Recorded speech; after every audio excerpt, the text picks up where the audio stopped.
Is the MLB playoff format dumb or stupid? Well, it depends. It might need some adjustments, but it's not entirely broken. If you do think so, why? Let's get into it.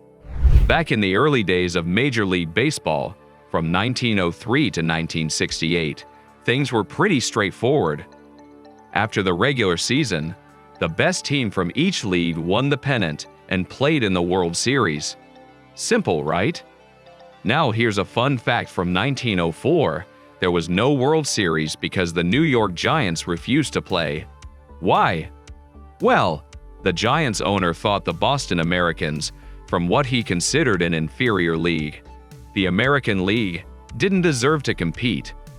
There was also some personal tension between the Giants owner and the American League president, though not because of a scandalous love affair, just plain animosity. So instead of a championship showdown, baseball fans missed out because of team rivalry and personal disputes. It goes to show that even back then, off-field drama could affect the game. Thankfully, the playoff format has evolved since, giving us the exciting postseason we know today. In the early days, the World Series wasn't a must-do event, and there were no strict rules about it. The two best teams just faced off, making it to the playoffs. But things changed in 1969, when both leagues expanded to 12 teams. Now, there were 2 playoff rounds, and they added the League Championship Series, a best-of-5 series before turning into a best-of-7 in 1985, the format we still have today. Wait, is it still just 2 playoff rounds? Nope, not anymore. In 1993, the Atlanta Braves won 104 games, and the San Francisco Giants won 103. Sounds great, right? Well, not for the Giants because they were in the same division as the Braves and missed the postseason entirely.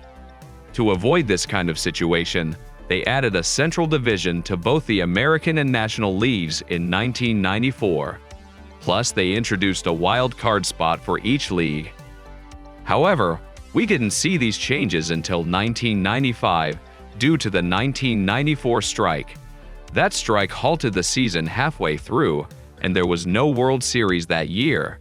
So in 1995, with the Central Division and wild card spots in place, the playoffs became more inclusive.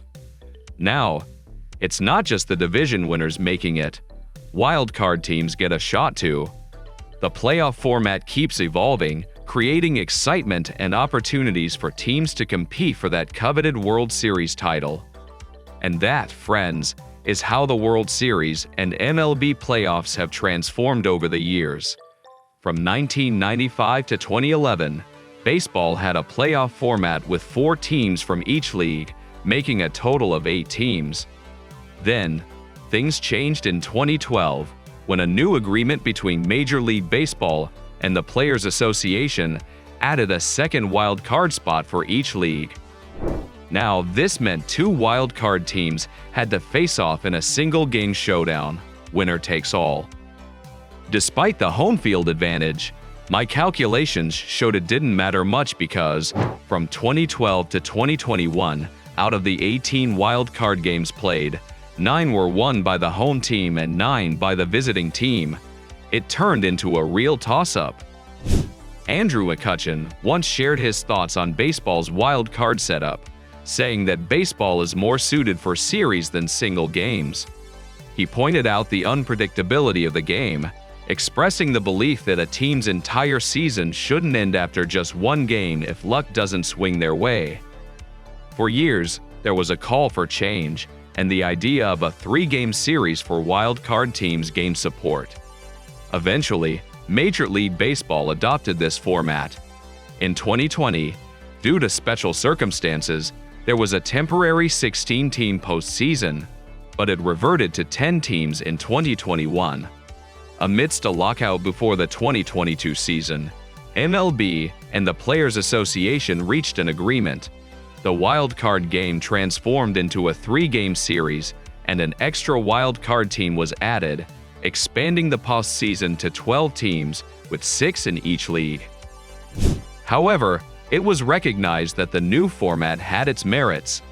Even with 12 teams, MLB still had fewer playoff spots compared to other major leagues. This expansion was looking to create more excitement, encourage teams to invest in talent and trades, and keep fans engaged throughout the season. The move was seen as a balance between maintaining the integrity of the game and adapting to the evolving landscape of sports entertainment. Some value the heightened competition, while others cherish the traditional aspect of a more exclusive playoff. Yet with 12 teams, MLB remained distinct from other leagues, attempting to strike a balance. In the most recent playoff format, each league has 3 division winners and 3 wild-card teams. Here's how it works. The team with the worst record among the division winners becomes the number 3 seed. Then, the other 2 division winners are ranked based on their records. Now, with 12 teams, the drama in the final days of the regular season is even more intense. Yet there's a balance to be struck. While more teams seem fun, there's also a limit.